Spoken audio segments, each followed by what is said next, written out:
first I get this whole kind of elaborate visual and story construction, a bit of Dress to Kill, a little bit of Rear Window, a bit of Vertigo.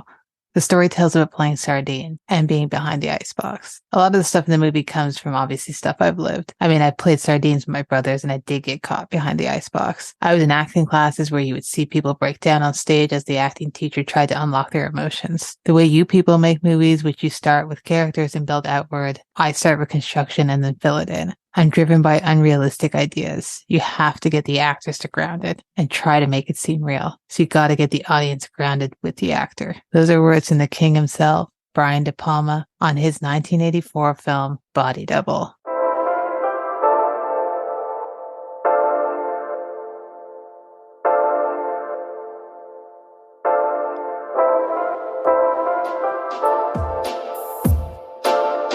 Seeing Faces in Movies is a podcast where each month I focus on the works of a different director or cinematographer, and each week I invite a guest on to discuss a film and the artist's filmography. Today we're talking Body Double, so a quick synopsis of the film is, a young actor's obsession with spying on a beautiful woman who lives nearby leads to a baffling series of events with drastic consequences. Tagline is, do you like to watch? The film stars Craig Wasson as Jake Scully, Melanie Griffith as Holly Body, Greg Henry as Sam, and Deborah Shelton as Gloria. It's written by Brian De Palma and Robert J. Abrick, cinematography by Stephen H. Burham, edited by Gerald B. Greenberg and Bill Pankow, and music by Pino Donaggio. So today my guest is Greg Kleinschmidt. You might recognize him from my Billy Wilder series, and we talked about The Lost Weekend. Thanks so much for coming back on, Greg. I really appreciate it. Felicia, thank you so much for having me back. I'm glad I didn't drop the ball on The Lost Weekend. It's been a good one. And I am very excited to talk about Brian De Palma with you. For the listeners, I highly recommend you go and listen to The Lost Weekend. I know it's not a film of Wilder's that's as widely watched, but I recommend people seek it out or rewatch it just to refresh their mind and listen to the episode, and you can learn more about Greg there. But what I will do is ask if you want to recommend to the listeners and I 2 to 3 films you've watched in the past few months that you think that should be on our radar and we should look out for. Well, it's so funny that you ask, because right before you did your episode on Trouble Every Day, I had just seen it for the first time, and I just heard about it like a month before that. And so it's amazing timing that you did an episode on it. That movie was wild. Yeah. That movie was wild. That was definitely one that stuck out to me. Another one, this one's a little embarrassing that I just now saw it, but I just saw it in the heat of the night like a couple weeks ago. Okay. And yeah, dear God, what an incredible movie. I was one of those movies where you're just like, why did I put this off for so long? You know, kind of fell through the cracks for me, but glad I caught up with it now. Incredible movie. And then I guess the last one, because it was the most cumbersome, I guess that's going to mean it. But Satan Tango, because we just did it for Seen and Heard. And that was one where I'd kind of been putting it off for a few years because it's a 7.5 hour movie. And I was like, okay, well, yeah, I'll see that sometime. And then I just like, anyway, it was great to be forced to do it for the show. But yeah, it was. Wait, have you seen it? No. And it's one of those, as you said, it's like, okay, I will eventually get around to it type of deal. And I've had 2 friends who've done separate episodes on it, but I try and keep up with Seen and Heards. So whatever you guys have done that I haven't seen, I try and watch. I'm like, okay, I need to actually set aside time for this movie though. It's not just like a, sneak in the morning type of deal. It's like, okay, this is like it's a feat. But I've only ever heard good things about it. Yeah, no, it was, surprise, surprise. It was incredible. It's like, oh, this is why people talk about it, because it's great. Because you never know. Like, I was kind of like, oh, is this movie just famous for being 7.5 hours long, or is it like actually a great film? But I would think that you would watch a movie like that for like breakfast, and then you'd move on the rest of the day and you'd watch like 2 more movies. Like, that seems like your MO. It depends on, now we're shifting into autumn and winter. That's definitely going to be my, a 3 to 4 movie a day type of deal. I find like, which is like such a weird and sad thing to say, but it's not. Like, I live in Canada. That's my excuse. Like, it gets cold and you don't want to go outside. And I'm always so bad with the conversion, but like in Celsius, it would be like -30, -20 weather. So it's like, yeah, I'm just going to sit inside and watch movies because I physically can't go out. It's a great excuse. That's why I love bad weather. Any movie watcher is like, just praise for bad weather. You're like, cool. Now I don't feel guilty about sitting inside all day. Exactly that. Except I do it in the summer too. I mean, we all do. Well, those are all good recommendations. I haven't seen In the Heat of the Night in a very long time. That's one I've been wanting to rewatch. Sydney's great. He's so good. And just, I don't know, I think I wrote it off for a long time as like just one of those kind of Oscar-y type movies of a certain era that was going to be kind of bland or whatever. But I was surprised that the filmmaking was so potent. And it's Norman Jewison who did the film adaptation of Fiddler on the Roof, which I love. So I should have known it was going to be great. But yeah. Actually, before we shift into talking about Body Double, do you kind of remember the first time you saw it and what your reaction to it was? Yeah, I first saw Body Double. I think it was just pre-COVID. It wasn't very long ago. I think it was probably like 2019 or something.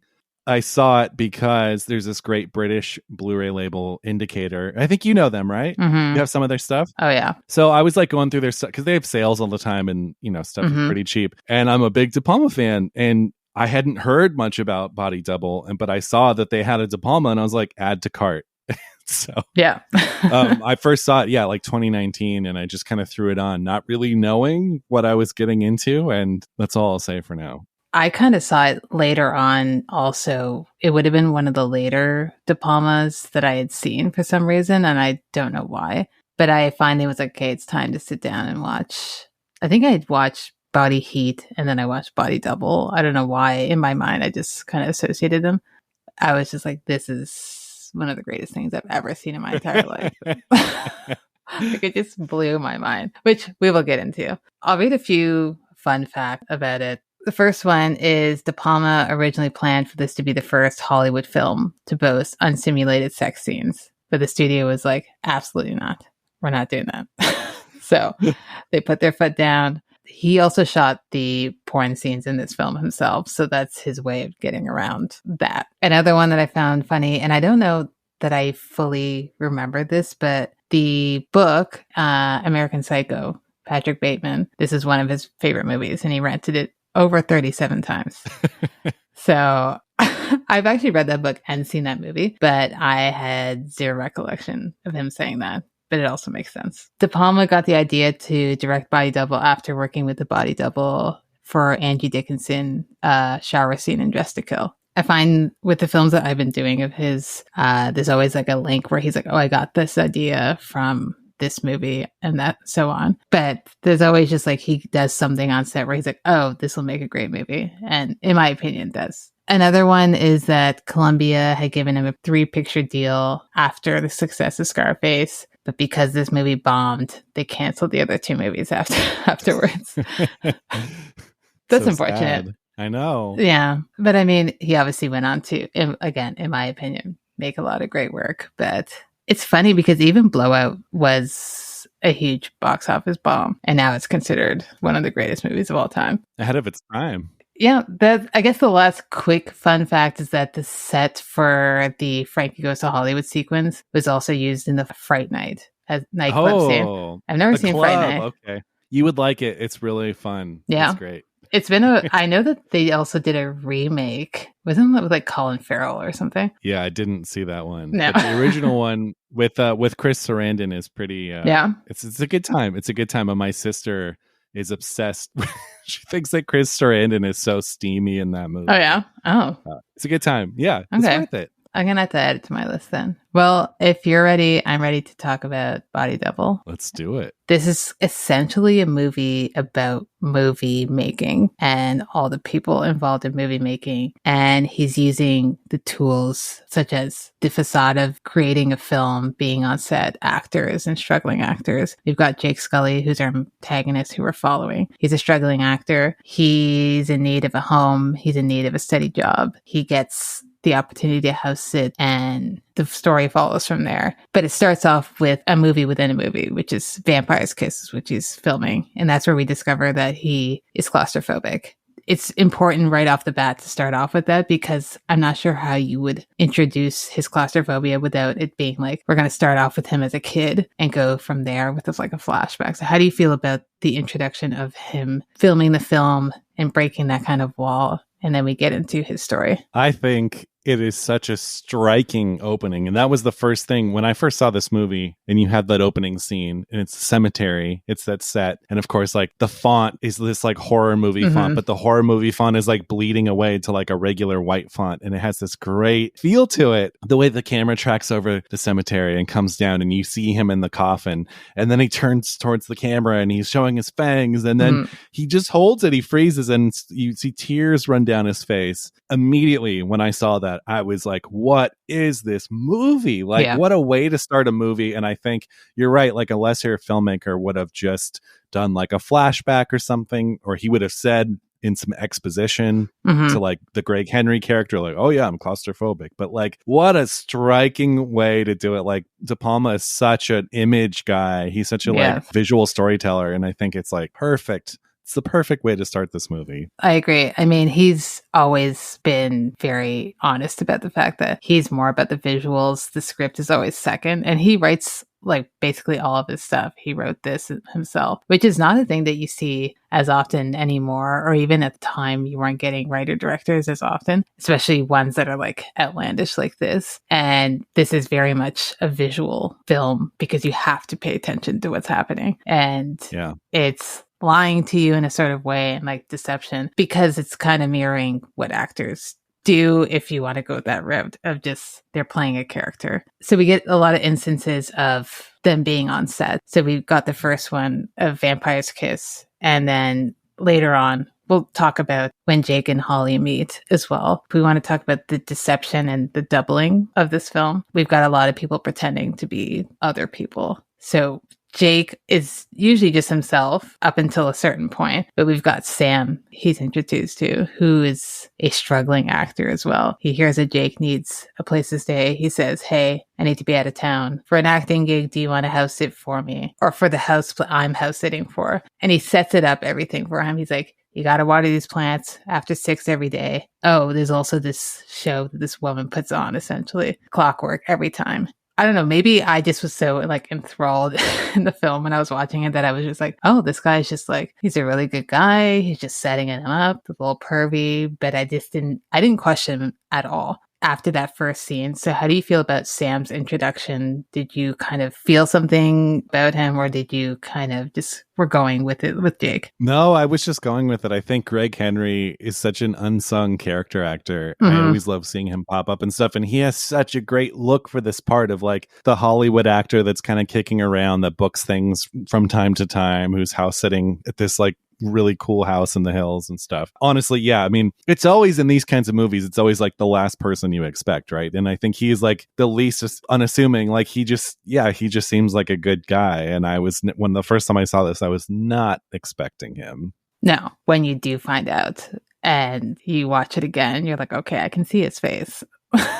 But like, there's no way of knowing. You can see his face. No, that's what makes De Palma's films so rewatchable, that even when there's like a huge twist, you can still go back and rewatch it and it doesn't feel like it's ruined for you. Because sometimes you'll watch a film where you're like, okay, there's no point in me really watching this again. There's so much going on in his films. And what I love about his films, we've got split screen, the split diopter, but we also just the way he frames and his work with the cinematographer framing scenes. I always find there's so much happening in the background that's so important to watch, but he's never like, okay, I got to zoom into this. It's like, I'm going to trust you enough to look at what's happening. And you might not see it on the first watch. You might not see it on the second. Hopefully you see it on the third. But there's just so much going on. So how do you feel about just kind of his use of the space on the screen and just trusting the audience to figure it out on their own? I think he's a master of that. De Palma said, I think in so many ways, De Palma is like the Jeff Lynne of filmmaking, of film directors. Jeff Lynne from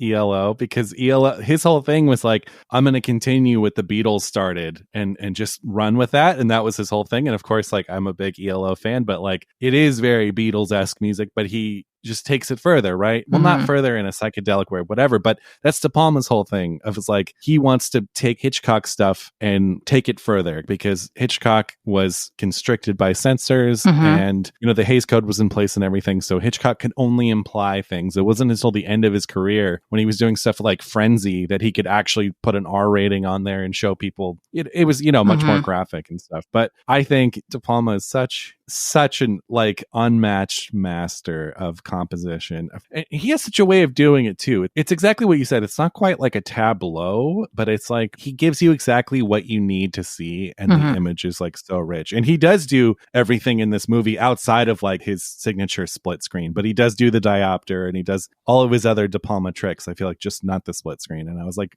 if this movie did have a split screen sequence, it would even be better. I mean, it's impossible for this movie to be better, but I wouldn't have minded the split screen because I always, anytime he does it in other films, I'm always just like, yes, finally. Yeah, you get excited, right? Because you don't see it really. Like, I can't remember the last time I saw that in a film that wasn't kind of like a comedy, I guess. But the way he does it is just so smart. And I love that he's one of those directors who some people might find him antagonistic, but I don't. I think he's the opposite of that. I think he's someone who knows his audience and he loves them and he knows that they will love his work, and he's not doing things for anyone other than his own audience, because I can't imagine going to the theater after seeing something like Scarface and being like, oh, what's this? You know, like I would be excited, but I'm sure other people were just like, this is a lot.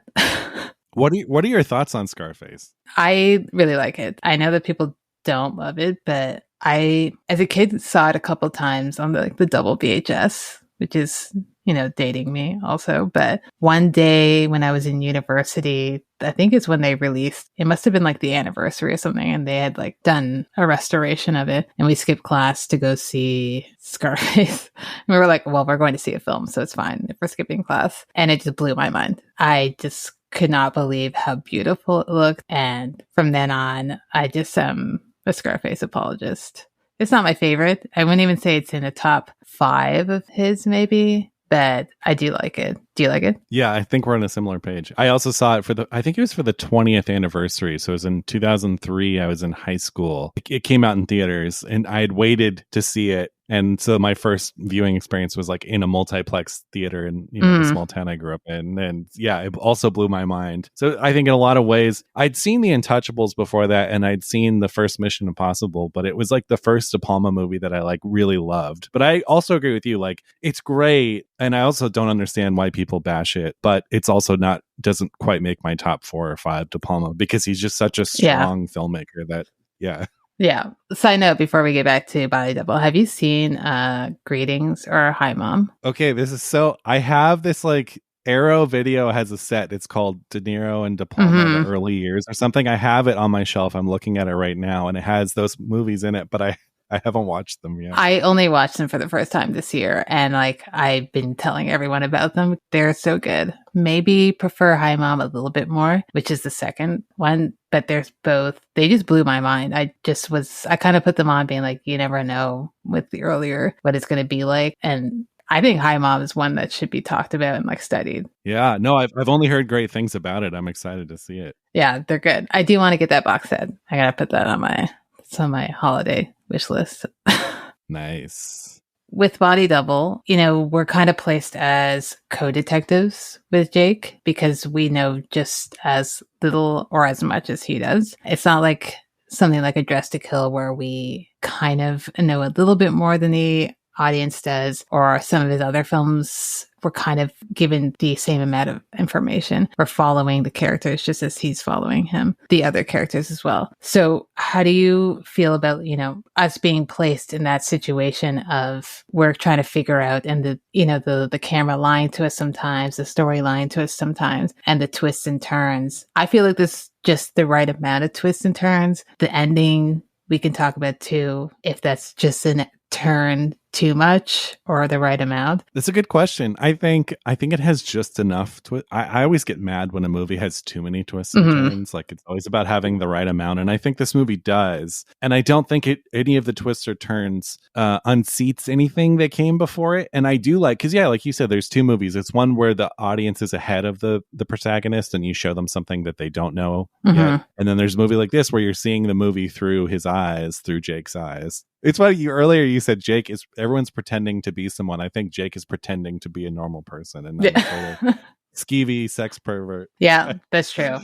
What about you? I mean, sometimes I feel like when I talk about certain movies, it's not fair because I just have no criticisms of this film. I think it's just the right amount. The last twist, I think is great, but I could see why other people would be like, come on, really? And I'm like, but did you watch the whole movie? You would understand why we're going back to this. I think if you actually go along for the ride and accept what's being presented to you, you can accept everything, even that final twist at the end. I totally agree. If you're on board, if you're not, then I guess that sucks, unfortunately. No, I'm completely on the same page. You know, too, just thinking about when we're talking about the Greg Henry character. Mm-hmm. Sorry, no, this is like from like 10 minutes ago, but the first scene when De Palma introduces him, he's the hero of the scene because the acting coach is like breaking Jake down, and Greg Henry is the one who's like, hey, stop. By introducing him as the savior of this scene, he's instantly likable. Yes. And there is a split second in that scene where, I definitely didn't notice it on first watch, but rewatching when the acting coach is kind of breaking him down, there's like that slow zoom in to Greg Henry's face, which on first watch, you're on board with him. So you're just like, okay, we're just paying attention to how empathetic he is. Now we realize, oh no, he's already scheming at that point. And again, that's I just love the way he does things so that you can just see so many different things on each watch. Yeah, it's like a double meaning. Yeah. Yeah. He, as much as he says that he's not that strong of a writer, I really think that he is. Because, he does plan all this out. Writing doesn't always, have to involve words. No, I'm right there with you. And I think it's interesting because Pauline Kael was a big De Palma fan. She was like one of her favorites. Mm-hmm. And even she says, I saw that you just logged Phantom of the Paradise on Letterboxd. Mm-hmm. I know that she likes the movie, but she's like, oh, in the dialogue scenes, it kind of falls apart. So even she was like that. But I think the whole thing about De Palma is he's never, ever going for realism. I can't think of a single De Palma movie where I'm like, this is supposed to be real life. Like every De Palma movie is a movie, like truly. And I think just like you said earlier, like no other movie is the perfect example of that than Body Double. Like this is a movie, like literally down to, every detail. And he's having fun with it. Well, that's been the theme from, the other guests that I've had on so far for De Palma month. We're all just saying the man's having fun utilizing the beauty of cinema. He's not going for realism, as you said. But what we have also agreed on is that a lot of people don't like fun, especially nowadays. True. I don't understand. Do you have a favorite? Body Double, hands down. Nice. I've been telling people since I first saw this, I've been telling people the same thing. I'm like, I think that's my favorite. But having just rewatched Carrie in the last month, it's probably I think it's between this and Carrie. I think Carrie is so strong, and Sissy Spacek, obviously, is just her performance in that is like transcendent, like so good. And Piper Laurie, they're incredible. But yeah, they're kind of tied for me. Yeah. Have you seen? I think you have seen Obsession. Yes. Oh my God. I love that movie. It's so good. And you know what? It's like Body Double for me, where I didn't hear much about it, so I like didn't see it. And then I was just like scrolling through his filmography, and I was like, oh, what's this movie Obsession? And it's like, wait, scored by Bernard Herrmann. And like, what? How did I not hear about this movie? And I saw it and also was blown away by that too. And like, oh my God. So yeah. I loved it. It's just hit after hit after hit after hit after hit. In my opinion, yes. And I'm sure people are going to be, if anyone who listens to all these episodes are probably going to be like, she needs to stop talking about this. But I'm just going to just drive it to the grave here of when we get directors like De Palma, who is an acclaimed director. Like a lot of people know his name, or at least know his films. You'd be hard pressed to find someone who doesn't know Carrie, Scarface, Mission Impossible, because I would be like, I don't understand where you've been. But he's just been kind of thrown under the rug, in the last couple decades at this point. And it'll take for him to pass, unfortunately, for people to appreciate him. And I just wish that people starting today could appreciate him for what he is. I totally agree with you. He absolutely does not get the attention he deserves. And while he's not obscure, like people in the know are in the know, but I think a lot of people just associate him with Scarface, The Untouchables, and Mission Impossible. And it's like he's such a more interesting filmmaker than that. And yeah. Like I like The Untouchables, but like I grew up with it because my parents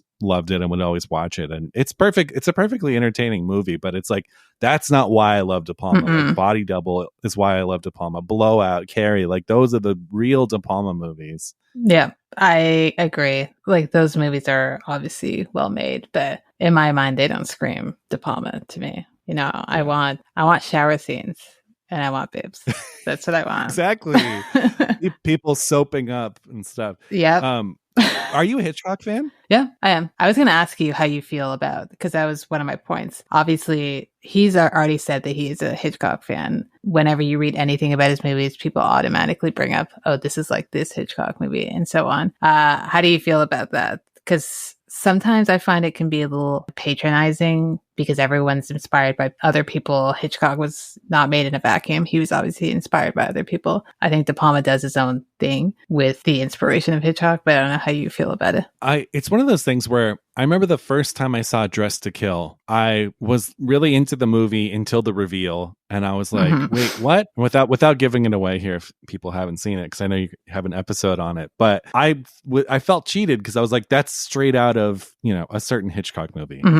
And I remember at first I was like, what? And then I realized later, like, no, he's like deconstructing the Hitchcock movies. He's like taking the Hitchcock movies apart and tearing them and pulling them in different directions and seeing what they can do. And it's a much more interesting thing. So, I mean, he even took Hitchcock's composer for a few films. And like, but that's what I love about him is he's really forging ahead and kind of playing with what came before him. And so I love it. The people that think he's just like a Hitchcock imitator, I think it's a really limited view of him. I think so too. I mean, it takes a lot of talent to be able to even be associated with Hitchcock, but also be your own name. As much as there's similarities to Hitchcock can never make a De Palma film, but De Palma can make a Hitchcock film. That's true. That's a good point. I'll back you up on that. There's a couple scenes I want to talk about specifically. Well, there's 3 main scenes. I'm going to leave the relaxed one as being the third because that's a big one. But the first one, there's 2 like chase scenes, really. The first is in like the shopping center. There's like a cat and mouse game between the 3 of them. The woman seemingly is unaware that she's being followed by 2 separate men. And the men are aware of each other and her. And we're on the outside looking in, but we're mainly through Jake's eyes. But sometimes we're outside and we're seeing either characters. There's a scene I like specifically as, he's creeping on her as she's trying on underwear, which is a thing that you cannot do. You can't just put on underwear at the store. Only in De Palma land. Yeah, I was like, sir, I'm going to have to call you out on that you can't do that. But after it switches and we see, we'll say the villain, in a little split shot and it switches back. I like that you sometimes just see him in little flashes, just kind of the fear. How do you feel about just that scene in general of there's so much happening? And I feel like sometimes there's no way of really capturing everything on first glance. Did you find it, confusing or there was too much happening when you're following? And then we get to the beach scene, which we'll talk about. No, I loved it because it reminds me, he's taking Vertigo, right? He's taking Jimmy Stewart in Vertigo, trailing Kim Novak, and he's transplanting that into the outdoor shopping mall in LA. This movie also has such great LA locales from like Tale of the Pup, Barney's Beanery. Like there's so much, the Farmer's Market, the Hollywood Tower. There's so many great stuff in here. So he has the shopping center. And yeah, it's literally Vertigo. It's Jimmy Stewart following. It's, I think what's so cool about it is he takes a scene that other people would make, it would be 2 minutes in another movie and it's like 8 minutes in a De Palma movie. Yeah. He's chewing on the scenery like true. That's what he does. And he's squeezing everything he can out of it. And that's why we love him so much. Yes. But no, I like it. And you're right. The glimpses of Greg Henry dressed up, which is a pretty terrifying makeup. Like I remember the first time I saw this, they were like calling him the Indian. I'm like, oh, it's supposed to be like Native American makeup. Yeah. Like it was confusing because it just looked like a serial killer truck stop like murderer or something. Yeah, I also was confused and the makeup is not good, but I think it's purposely not good. But yeah, in that mall scene, there is that one flash where they're in the elevator and he gets kind of bunched in and it opens up and he's there and I remember being so shocked. Because that's the first time you kind of see him close up. Yeah. And just his face. And he looks like, I don't know if you, well, this is like a nerdy reference, but I used to watch a lot of Power Rangers and like Dr. Ooze. That's what he looks like to me. Oh, totally, Dr. Ooze. Yes. And I was just like, or Ivan Ooze, right? Yeah, Ivan Ooze. And I was like, this is terrifying. And then he has this panic attack. Then we get into the beach scene. And I don't know, do you know the location kind of where that beach house is? Is that like Venice Beach area or not really? It could be. It could be that. It could be Malibu. Okay. Somewhere along. Yeah, I'm not sure exactly, but yeah. I've never seen that type of apartment style of just like having those steps and being able to kind of just go on anyone's terrace that they have there. But we see her in the background and, you know, he's watching her. We see Sam, the villain, watching. And then we get into the scene of his full-on panic attack in the tunnel and how the guy notices what's happening. And that should have been a clue to be like, okay, this guy knows that he led him there. But it's still at that point, you're so unaware. And you just think that, oh, he's using this as... He's like, okay, I've gotten away type of deal. But then we get into the kiss scene. So I want to hear your thoughts on that because I absolutely love it, but I know it's not for everyone. I know I said earlier about I loved this movie with the opening scene and him turning towards the camera and freezing in the tears. I knew I loved it then, but the kissing scene remains like one of the greatest moments in cinematic history. Like there's just nothing that rivals that. And I think that scene really tips its hand to like what this movie is. And, you know, because De Palma loves to circle the camera around. Like you have the prom scene in Carrie where the camera's going around and around, but it's like sweet. And then you have this scene where the camera's going around and around, but it's rear projection. And it's almost like he told them, what's the absolute sleaziest, like, makeout session that you could have right now. And it's like he's like popping out a boob and he's like he's like holding her from behind, and it's like it's so lustful and trashy. And like with the Pino Donaggio score, I was like, the first time I saw this I was like, okay, I already loved this, and now this is like an all-timer. The score, oh man. Well, let's talk about the score because, well, first, I also love that scene. I'll never forget the first time I watched it. And it was just like, I could not keep the smile off my face. And not like a creepy where I was just like, I have never seen anything like this. And I've seen scenes that go around, you know, 360 scene, but I've never seen anything like that.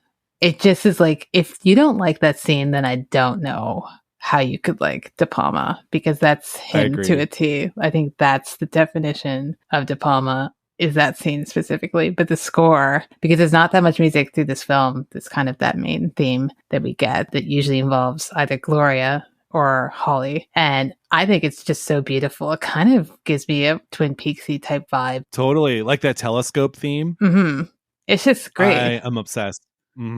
I play that all the time. Yeah. I love that theme. It's incredible. It's so good. It really is. And it's like all you really need. And I like that we get it more than once in the film because it kind of signals where the story is going. It's kind of like an aside to what's actually happening, like a fantasy of his. It's just great. Really well done. There's not much music throughout the film because there's so much going on. Other than now we got Relax, Frankie Goes to Hollywood, and that scene. So yeah. If we track back a bit, Jake has been watching who he thinks is Gloria dancing. Gloria gets murdered. She's done for. The murder scene is great for that. That's one of the first, well, I think it's the first kind of gory, violent scenes that we get in the film. I love the way he did that. I like that. It's just so, it's kind of one of those movies where, or one of those scenes, she manages to knock him unconscious briefly. And she's calling the cops right in front of him instead of exiting the room. She calls the cops while he's still right behind her. He catches her. And then we get the drilling through, which is the floor, and Jake sees it from the ceiling. I think it's just so beautifully done. And before that, too, you have that suspenseful moment where it unplugs because he's pulling the drill too far from the outlet. And it's like some release tension and then it builds back up. Oh my God, it's so good. It's like really grimy, but like in a tasteful way, because just like in, you know, there's that famous scene in Scarface with the chainsaw and the guy in the bathtub. And it's the same thing here where like you don't see anything. You just see a drill coming through the ceiling and blood just spraying out. But it's like, it's so nasty. Like in the best possible way. It's just so good. Oh, yeah. And even with that scene with the unplugging, with another person, it would kind of be like an eye roll scene where you're like, really, this is what's going to happen. The core is not long enough. But like, he set it up for that to be something that you're on board with and you believe. Even the fact that Jake gets up there and sees him and he's managed to sneak past him and off into the night, you're just like, okay, that makes sense. He's not meant to be caught at this point. Because at this point, if you're watching this not in 1984, you're watching this now, everyone knows Melanie Griffith. You've seen her name at the opening credits. You're like, okay, where is Melanie? Because she hasn't shown up yet. We see her first time in a porn video that he's watching. And he's so sweaty while he's watching it too. Like he's sitting on the floor sweating, watching this porn video. I'm like, this is a lot. But he's watching, she shows up and he recognizes the dance because, you know, he's just a regular dude who's memorized the dance that he's seen a couple times now. He finds out who the porn star is. He's like, okay, cool, I'm going to audition, be in a movie with her because that sounds like that's a thing that he would do. But ties back to the fact he's also an actor. And then we get introduced to Holly Body, which is a name that I'm obsessed with. And then her introduction scene is the Frankie Goes to Hollywood relax scene. How do you feel about that scene? Because that's a standout one. Oh, amazing. It's like the kissing scene. Like it happened the first time I saw it and I was like, could this movie get any better? And that happens and you're just like, yes, absolutely. Absolutely. It works so well. Mm-hmm. It's kind of wild, like the way that the movie starts to it has this like dream logic sort of running through it of like, no, don't take that literally. You know, it's like a lot of things that happen in this movie. I think it's definitely one of the dreamiest De Palma movies, if not the dreamiest, in terms of like it's not so like literal, but it's like a fantastic way to show that whole thing of like him entering this underground porn world. Yeah, I agree. And I like that again. At this point, I can't really remember what the minute count is at that point, but this is like an hour and 45 type minute. It might be an hour into the movie that this happens. And you're already kind of like, okay, this now seems to be a music video happening. And he looks like he's clearly on a set of some sorts, but you don't know what it is, right? He could, despite the fact that we see that he's auditioning, but it still is like, is this a scene that's actually happening or is this his fantasy that's happening? And we get the whole scene and we get Holly Body. At that point, I remember at the first time I was like, okay, he's dreaming. Until we see the flash that when we get into the bathroom and the door kind of closes and in the mirror we see the crew. And I love that too. Yes. Of just being like, I don't need to tell you. I don't need there to be a scene that's like cut. Okay. I'm just going to show you that so you know that we're filming this movie within the movie. Yeah. Yes. It's incredible. It reminds me of the Broadway melody scene from Singing in the Rain. Yep. Exactly that. Sometimes I feel like a movie needs just like a quick little music video in between. I think the problem is nowadays, and maybe I'm generalizing, but audiences are so logical, and it's like, wait, what? You know, the Nolan boys out there are going to be like, well, wait, how does this tie? What is this? People wouldn't actually do this, and you're like, you don't understand. It's a filmmaking, it's a storytelling device. Like it's a flourish. Yeah, I also feel like some people forget that they're watching a movie. Like, you know, you can do whatever you want in a movie. It doesn't have to make sense. It just has to be good. Exactly. Which I think this is. Yeah. You talked about at the very beginning, just even the title sequence of there being kind of starts off with blood and turns into the white font. And it starts off with a horror film within a film. It kind of sets up the vibe that it's going to be a straight up sort of horror film. And it's not really up until the last sequence really where it becomes a thriller. After Gloria dies, there's still not that much violence until the last sequence, really. He tells Holly what's happening, and she witnesses a car crash and gets picked up by Sam. And then that whole burial scene, which there's a lot going on. It's like pretty chaotic. And because there's so much shifting of perspective in that point, you kind of like, I'm not really sure what's happening. And then it becomes like an out of body experience once he's in the grave and it gets Sam talking to him. How do you feel about how that was handled? Because then it kind of, the tone shifts a little bit, I find, at that point. Right. Yeah. No, I love that. I think because at that point, the actual thriller story of Body Double is a little like you've seen this before. I don't think the whole thing at the reservoir with the bearing and stuff like it's not inherently interesting. And I think it's almost like just when it gets to the point where like you're kind of done with that climax, then you get the real climax. You get him, envisioning he's on a movie set, and it's like the film stuff comes back into it. So I think that's like a really interesting way to do that. Because I do remember the first time I saw this, I loved it. And then the end happened, and it kind of just felt like a lot of, and then this, and then this, and then this. And you're like, okay. But then you do get that great moment where you see Greg Henry and you almost see like the studio lights over his head, and the way that the camera just goes further and further into the grave, which is not that deep of a grave. It's a shallow-ish grave that they're actually digging in. It works for me. I think it's a really nice little touch. I could see how it would piss some people off at the end. How do you feel about it? No, I feel the exact same way, where before we get the switch there, I kind of felt like, okay, he's just trying to wrap things up, and maybe it wasn't fully thought out. So it just felt a little rushed until we see the flood of light. And I was like, okay, we're getting more. And then he switches back to being on set, and he has this moment of redemption and so on. And I just think it's great. I know it might be a little over the top for some people, but I love it. I also love the actual ending credits scene just before the credits, where we're on set and he's in full makeup, and just seeing what it's like to be an actor on a set. And it seems like he didn't need to add that, but I love that he did. Again, peak De Palma to have a movie credits running while it's just boobs being soaped up, a hand there, and like the blood going down. I was like, there's no way to end this movie other than that. Like, it had to be that. Totally. And it's sort of like an unglamorous way too, in the way that they have to pause and focus, and then the body double comes in and they have to not move, and it's like all very technical in the way that it is when you are making a sex scene in a movie.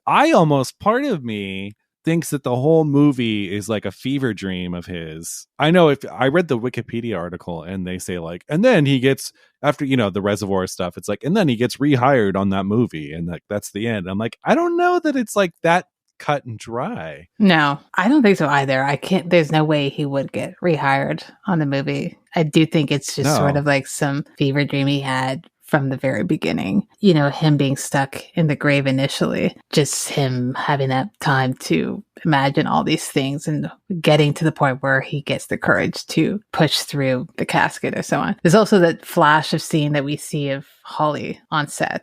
Yes. And Smiley. How do you feel about that? Because I still get a little confused about that myself. Because it's implied that she died, right? Yeah. I mean, I think that all kind of goes in. Like, I do subscribe to the fact that maybe that the events of this movie are what he conjured in order to get over his claustrophobia or something. Also, the claustrophobia in and of itself is totally Vertigo. Yeah. Again, it's like the very, very obvious Hitchcock stuff. But no, I love that idea of just like, because this movie is so outlandish and has this dream logic that, like, I don't know. I don't think it's cut and dry, because also we never find out the motives of Greg Henry, right? Like, there's never a scene where he's like, this is why I killed her. It's because of this. And usually these movies have those scenes in them. So the fact that De Palma doesn't even bother himself with it, because he knows it's not important. Why he killed her is not important, because we don't care about him as a character. We care about him as a villain. And all that matters is that he shows up in scary makeup with a giant drill, because you don't get that kind of closure at the end. Either that, or maybe he dies. Maybe this is his dying vision. Like, he is at the bottom of this grave. I don't know. I think it's definitely either that he is dying and envisioning this, or that it just never actually happened. There's no way that he made it out and was rehired on that movie. Like, it just that doesn't seem logical to me at all. But as you said, like, De Palma's just, he's creating his own narrative, and it doesn't need to have bows at the end of everything, because it doesn't matter why even Gloria was killed. It just matters that we saw it happen, and that Jake is invested in this, and we're invested in him doing all this stuff. All those other details don't really matter. Yeah. How that would piss people off, but also, like, details don't matter. Like, no, those details, it's irrelevant. Yeah. I mean, I think, not to tie back to his other movies again, but if Body Double pisses you off, there's no way you're going to like Obsession. Yeah, it's Obsession true. is one where you're like, oh, even I was like, okay, well, he really went there with this one. That's one I don't want to reveal the ending. I was absolutely obsessed with it. He really outdid himself there with Yeah, Obsession. truly, It's just truly. so good. Again, I don't want to knock anyone's opinions, but I feel like some people are missing out and they need to open their Yes. heart to De Palma. Are there any other points of Body Double that you want to talk about? Actually, there's a scene in the beginning when Jake goes home after he has the claustrophobic fit and goes home, right before he discovers his wife or girlfriend in bed with another guy, in a very gratuitous scene also, which is hilarious. But they have this like really tacky neon heart that says like Jake and Carol in their apartment. And I feel like that gives you everything that you need to know. Yeah. It's just so good. Let me ask, what do you think of Craig Wasson in this movie? Craig Wasson, I'm not sure, but like he's retired now. He's still alive. He's retired. He sort of had this like burgeoning film career in the 70s and 80s, and then it kind of shifted to TV, and then he retired. What do you think of him in this movie? Because everyone I talked to about Body Double, even my wife, when I was rewatching this last night, she's like, that guy has such a punchable face. And she was like, he looks like his face was created by AI. That's what she said. Oh, wow. That's funny. How do you feel about him? This was the first thing I'd ever seen him in, I think. Like, unless I'd seen some of his TV work, but he just seemed first I was like, he seems so kind of normal looking and boring-ish for a De Palma movie. But then I realized, I think that's what makes it work, because you're not focused on Jake person, you're focused on his motivation in his mind as opposed to him visually. Because I don't really know how old he's supposed to be in this movie. I don't even know how old he was. He kind of has like this older man boy face where I'm like, are you 50 or are you like 28 years old? Like, I don't know what your deal is. And even when that scene where he sees his girlfriend sleeping with another man and he meets Greg Henry at the bar, he's like, yeah, well, it was her place, so now I need to find somewhere else. He just seems so like boyish when he said that. Like, of course I would not have my own place. I was staying with my girlfriend's place. I was reading something about Roger Ebert liked his performance and really liked that he seemed like kind of like a boring everyman. And I think Pauline Kael hated him and said it was like the worst casting in a De Palma movie ever. And I was like, that's harsh. Yeah, I think so. That's a little mean. I'm on the same page as you. I like him for the movie. I think too, he's like such a, I don't know. He's not your typical De Palma leading man, which is usually someone with a little more charisma. Just thinking of like John Travolta or somebody. But like he so works for this movie for all the reasons you just said. And I think too, he's a very courageous actor. I don't know if you've seen the movie Ghost Story or A Ghost Story, not the one that with like Rooney Mara, but the one from the 80s. Have you seen that? It's literally on my list. Just looking at it before we logged on, I was like, okay, I keep seeing this. I need to watch it. I don't know if it's good or not. Okay, it's absolutely worth watching. Okay. But he's in it. Craig Wasson is in it. And without giving anything away in the movie, there's literally a scene where I don't want to give anything away. Let's just say he's fully frontal. Oh. And a certain something is flopping in the wind, and it's very limp. And I was like, hey, honestly, props to you for like, that's something a lot of people would be really afraid to do, especially in a non-sexual manner. It's a wild movie. You should absolutely watch it. Okay. Now I had to bump it up. Be prepared to see him full frontal. You know what? Thank you for warning me beforehand, because I would have been so like shocked and distracted. So now I can fully focus on said scene. It's so good. It's great. And like an older Fred Astaire is in it, and like Alice Krige. It's good. I mean, it's not like a great movie, but that's absolutely worth watching because it's just like kind of a bizarro movie. But there's another. Oh yeah, I want to talk about the scene where he pulls her panties out of the trash. Yes. And then he has them on him when he gets busted by the cop. I just start laughing so hard when the cop pulls the panties out, because it's just, and he like doesn't have an excuse. Like they're just like, why do you have her panties? It's like, because I do, because I took them. She threw them away and I took them out of the trash. It's so funny to me. I think that's what I like about what the film does, is because that could have just been like a scene where he was a creeper, took it, and then we didn't see that pair of underwear again. But I like that it plays in again in the scene with the detective, but also the fact that he's just kind of so innocent-minded, oddly enough, that he just didn't lie about it. Like, he could have said, oh, this is the girl I'm seeing's underwear or whatever. He just was like, oh no, it's the girl who just got murdered. It's her underwear that's in my pocket. Also, I think my favorite line ever in a De Palma movie is in this movie. And it's the scene right after the beach scene. And he's in the house and he's calling her. And he literally says, he's like practicing. He's like, I'm the guy who almost fucked you at the beach today. Like that. At that point, like, this movie crosses over into such a like absurdist, unbelievable, like, it's too good to be true. It's fucking, that is a fucking great line. Yeah. And hearing him say it too, it's so good. I forgot about that line, but now I can see him, the pacing back and forth, and he has like the little antenna phone that he's using. One quick last thing, which just a side note, the house that he's house sitting is insane. I heard it's a real house. I don't know if it's still there. I think it is still there. I've never seen it, but it is. Yeah, it's still a thing, which is very cool. The locales in this movie, because you lived here for a while. You lived in LA, so you kind of know, like, the movie has a good sense of the city. I guess one of the great LA movies, and certainly like one of the great Hollywood movies. Have you heard the theory that in this movie that Quentin Tarantino named Reservoir Dogs because of the dogs and the reservoir at the end of this movie, because he's a big De Palma fan? Oh, I didn't hear about that. I could see that. I know he is a huge De Palma fan, because of course he would be a De Palma fan. Yeah. That's interesting. Yeah, I don't know. Because that title doesn't work for that movie at all. No, it has nothing to do with the movie. That's interesting. Yeah, actually, I should have added that to the facts.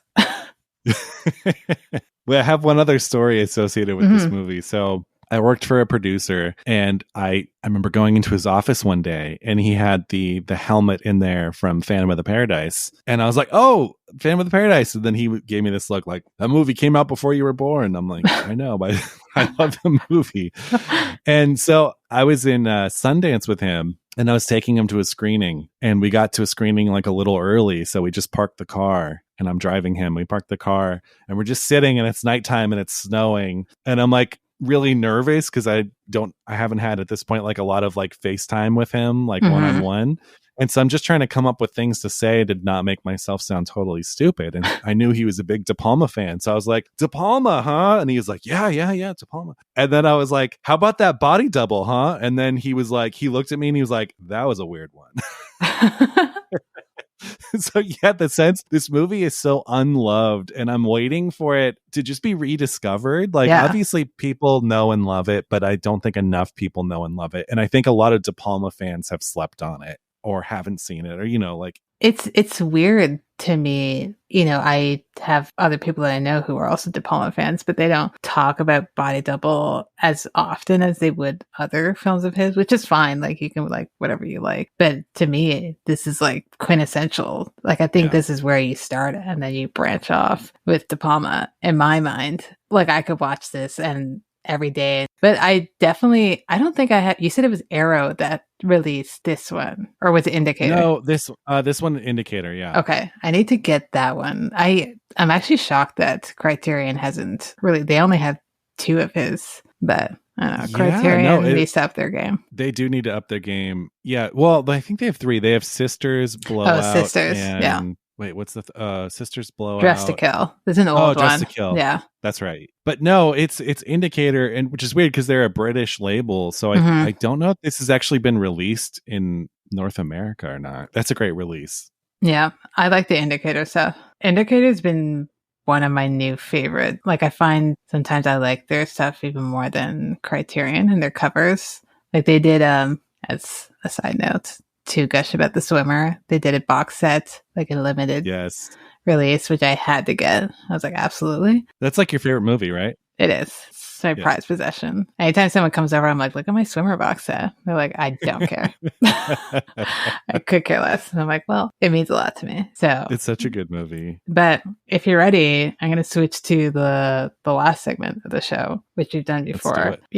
As De Palma fans, we're trying to get people onto De Palma. What film are you recommending they start with? Is it this one? Is it another film? I would not say Body Double just because I think this is like the deep end De Palma. Mm-hmm. Like I think his stuff pre Scarface is a little more accessible because it's a little bit more normal. I mean, every De Palma movie is like at least a little fucked up. Yeah. But I think like coming off of Scarface, which is such an aggressive movie and a great movie, but this big Hollywood movie that's very aggressive and over the top, he took a lot of that energy into, back to his Hitchcock movies. Mm-hmm. And so this being the follow-up, it's almost like Dress to Kill on steroids. Yeah. I think. Like I like Dress to Kill enough, but I mean, for me, there's like no competition between the two. But I would say, honestly, I think the two that come to mind as the best first De Palma are either Carrie or Blowout. I think those are sort of the two because they have, John Travolta, Sissy Spacek, so that's a way in. And also like those movies maybe are more like narratively satisfying from just like a ABC point of view and don't have this sort of bigger thing going on. Although, I mean, they do. I'm not trying to diminish. Like I love both of those movies a lot. But I would say it's between those two. I would say Carrie or Blowout. What do you think? I'm always wanting to get people to watch Body Double, but if I don't want to deter someone right off the bat, I think my mind would probably go to Carrie, then maybe would say go Blowout, and then I don't even know if I would go Body Double right away or if I would just go, okay, if you can handle Dress to Kill, then you're fully on board now. If you've made it to Dress to Kill, so now we're good. We can go Body Double, we can go Obsession, and we can go from there on. I'm just kind of putting Scarface and Untouchables on their own separate thing because I think everyone, whether they've seen them or not, know what the gist is of those films. So I wouldn't say you need to watch those before you could go into his other stuff. Yeah. So yeah, I think Carrie is probably the most, whether you like horror or not, it's just such a well done film and it's hard not to like this movie. Totally true. And also has that Stephen King touch too. Yeah. So it's like a very entertaining, accessible movie. That also, like for my money, like Carrie is still like full on 10 out of 10 De Palma in De Palma mode. I think Carrie, not to talk about Carrie too much, but I know that was the movie that he prepped the most out of any film in his career because something about like there was a delay when they were in pre-production. So he had all this extra time that he storyboarded the whole thing, which I know he does for a lot of his stuff, but he like went over them again and again and again and again. So Carrie has like a very, very tight like De Palma. It just feels like kind of De Palma at his peak, although that's also Body Double. So yeah. I mean, Carrie opens up with your shower scene. So that's true. I get disappointed when there's not a shower scene. I'm like, what happened here? You could have fit it in some way. Everyone takes showers, I'm trying to think of a De Palma movie without a shower scene now. Maybe Untouchables. I don't know. Maybe. I'm sure Mission Impossible. I've actually never seen Mission Impossible. It's good, but it's not. It's good, but it's the big Hollywood movie. Like does it feel 100% like De Palma? No. Like it's just a well-made like Tom Cruise vehicle, and like I'm there for that, but also it's not not his other stuff. It's not even Scarface, and Scarface feels like De Palma. I mean, I definitely will watch it because I want to complete his filmography, but I just always forget that it's him who made this. That's the reason why I haven't gotten around to it. But yeah, I think we're in agreement of where to start with De Palma. If you're making a double bill with this movie, whether you're going to put something on first or start with Body Double, and what film or films would you pair this with and why? I think it sounds like I'm cheating, but I would show Rear Window first and then Body Double second. Yeah, you can't end with Rear Window. No. No. And then a third is just like hardcore porn or something. And then you've made like the full, you've gone from Jimmy Stewart to hardcore porn and you have the whole journey right there. Yeah. And then you tell people what you did with your night and they're like, oh, that was a journey that you're on. Yes.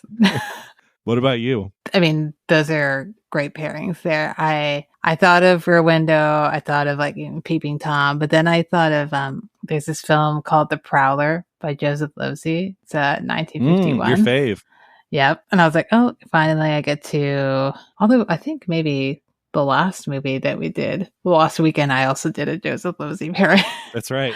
The Servant. So Okay, it's on brand for me. But this one, starring Van Heflin, and he's spying on a woman. He kind of creeps into her life in a certain way without giving too much away. It's it might be the last movie that he did before he got blacklisted. So it's one of his last Hollywood movies, and it's also written by Dalton Trumbo. So that's before they were both like nixed from Hollywood. It's good. I like it a lot. It's underseen. I need to see that. Well, that was Body Double. I'm so glad to have you on for this movie because there's no way I would have done a solo episode on Body Double if no one picked it. I would have been like, there's no way I'm not talking about this movie. So thank you so much for your enthusiasm on the film, De Palma, and coming on the show. I really appreciate it. No, thanks, Felicia. It's been such a great honor to talk to another De Palma obsessed person, and especially about Body Double, which just does not get, it is an unloved film. So this has been such a treat. Thanks for having me on a second time. And I love your show. Thank you.